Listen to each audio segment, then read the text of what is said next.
विदर्भ और महाराष्ट्र के उद्योगों का कैसे हो उत्थान?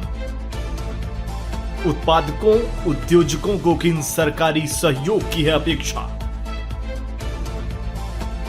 नीतियों में किस बदलाव की है जरूरत? टैक्स और सुविधाओं का कैसा हो तालमेल? बाजारों की स्थिति हो या जिलों की उत्पादक विशेषता, सफल जीवन के अनुभव का सार करेगा सरकार, किसान और उत्पादक सभी को निहाल। आओ देखें उद्योग की बात रूंगटा जी के साथ। न्यूज फर्स्ट चैनल पर आप सभी को नमस्कार।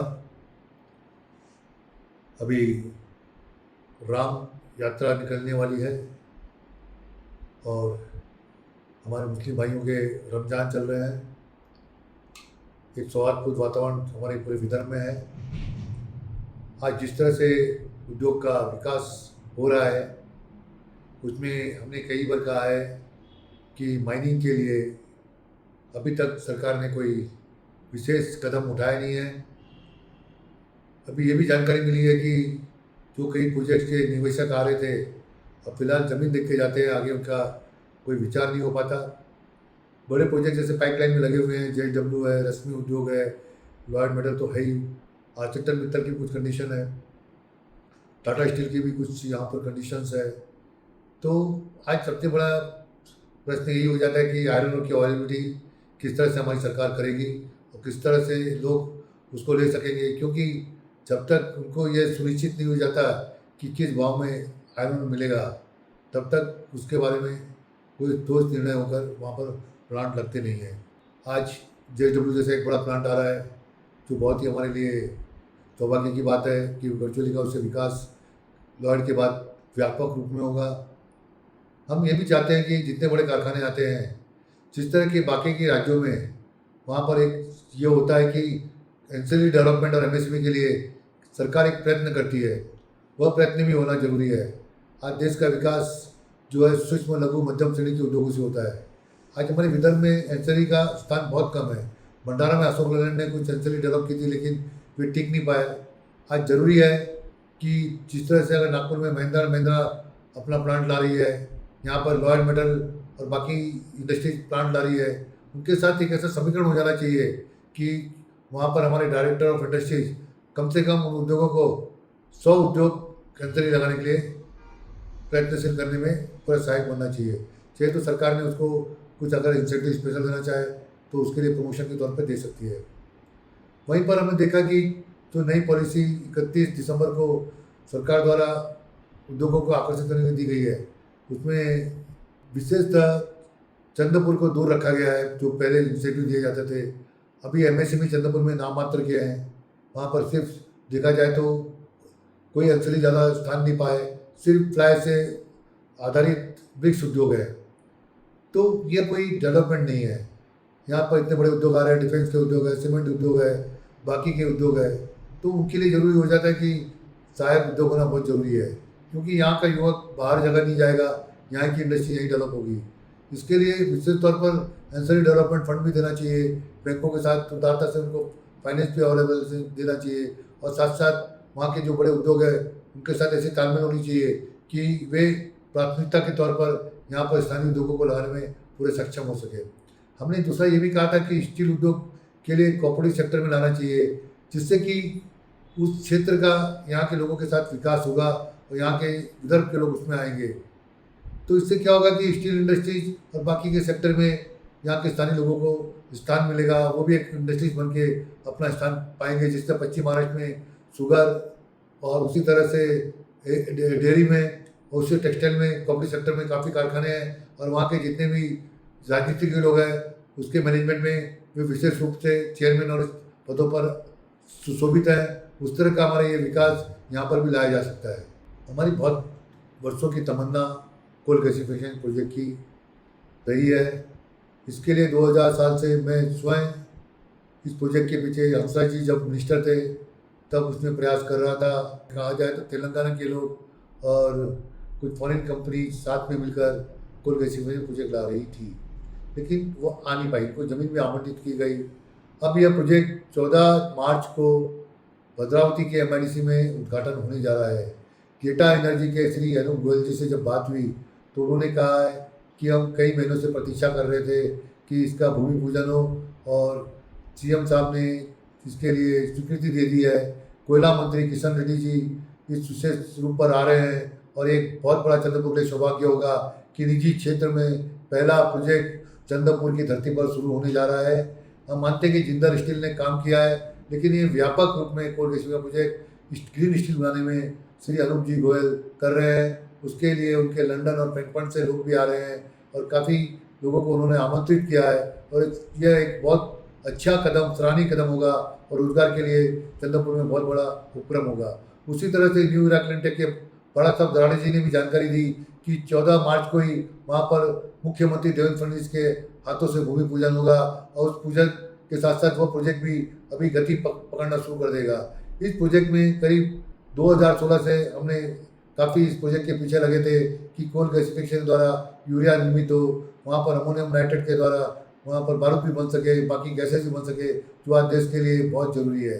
आज जिस तरह का वातावरण दुनिया में बना हुआ है, ईरान और अमेरिका इजराइल के युद्ध से, आज देख रहे हैं कि चारों तरफ प्लास्टिक की शॉर्टेज हो गई है, एलपीजी की शॉर्टेज हो गई है।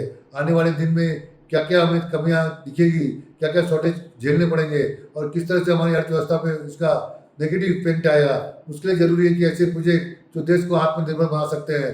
हमारे प्रधानमंत्री ने सही सोचा है कि कोयलों को अगर ऊर्जा न बनाते हुए उसका केमिकल में सदुपयोग करें, तो उससे द्वारा हम हमारी विदेशी जो आयात होने वाली जो बहुत सामग्री है, उससे धन सामग्री बताई जा सकती है, और देश एक समृद्धि की ओर चल सकता है। आज हमारे जो पेट्रोलियम प्रोडक्ट्स है, हम विदेशों पर निर्भर करते हैं कि उसकी रिफाइनरी द्वारा जो क्रूड ऑयल होता है उससे यहाँ पर प्रोडक्ट बनते हैं, लेकिन आज वो क्रूड यहाँ पर आना बहुत कम हो गया है। उससे पूरी अर्थव्यवस्था में काफ़ी अभी फर्क पड़ने लगा है। यहाँ पर जो पैकिंग के प्लांट है धीरे धीरे बंद होने शुरू हो गए, क्योंकि उनको पॉलीमर राफेज चाहिए, वो मिल नहीं रहा। बाकी पेट, एलडीपी बहुत सारे ऐसे प्लास्टिक प्रोडक्ट है जो बाजार में उपलब्ध नहीं है। आज पीपी राफे देखे तो 90 रुपये का राफे आज के दिन 217 रुपये पहुँच गया है। तो इस तरह से इतने ऊंचे दर और मार्केट में उपलब्धता न होना, यह ऐसा संकेत दे रहा है कि बेरोजगारी बहुत व्यापक मात्रा में फैलेगी अगर ये युद्ध बंद नहीं हुआ।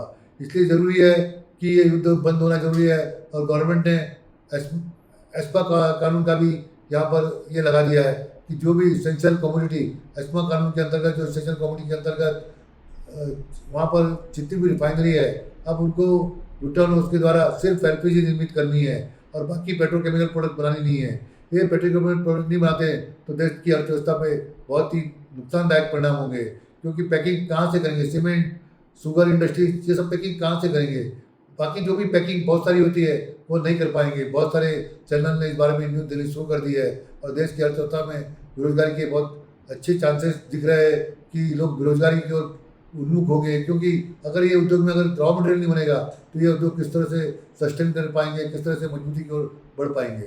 हम बिजली की दरों की हमेशा मांग करते थे, और देवेंद्र फडणवीस से हम हमेशा गुहार लगा रहे हैं कि महावितरण वो बिजली के दर कम करे।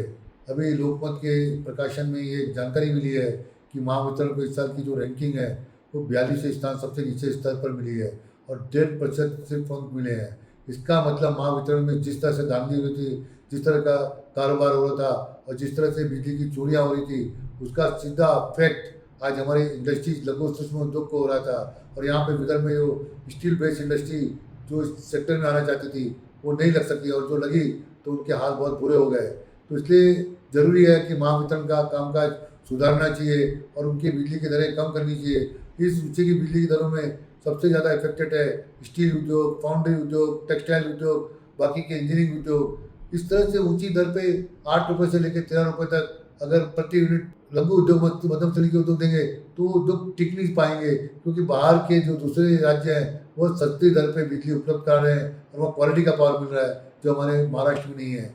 तो हमें उम्मीद है कि जो ऊर्जा मंत्री हमारे मुख्यमंत्री जी हैं, और उनकी सोच समझ, उनकी पकड़ वो इतनी है कि जहाँ पर जाते सुधार ले आते हैं।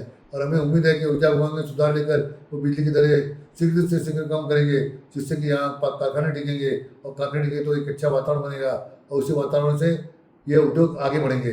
अब हम बात करते हैं जिला उद्योग मित्र। ये एक ऐसा प्लेटफॉर्म बनाया था जहाँ पर स्थानीय उद्योग अपने समस्याओं को लेकर कलेक्टर के सामने रख सकते थे। लेकिन सभी जगह देखा गया जिला उद्योग मित्र की मीटिंग समय पे हो नहीं पाती, एजेंडा वहाँ पे लगा रहता है।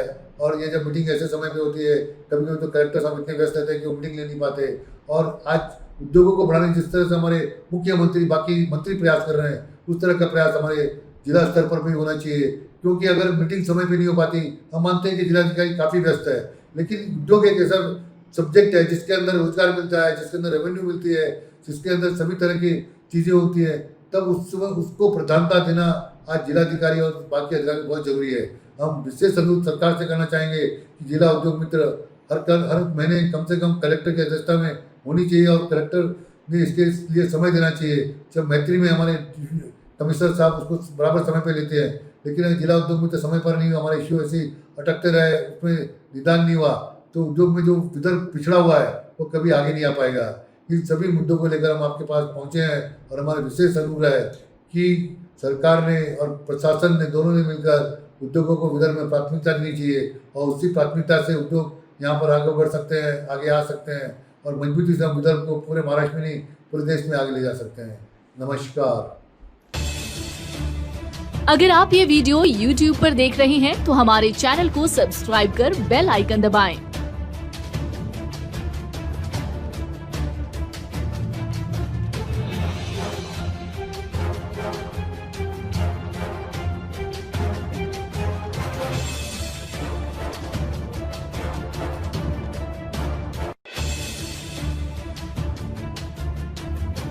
और Facebook पर देख रहे हैं तो हमारे पेज को लाइक करें।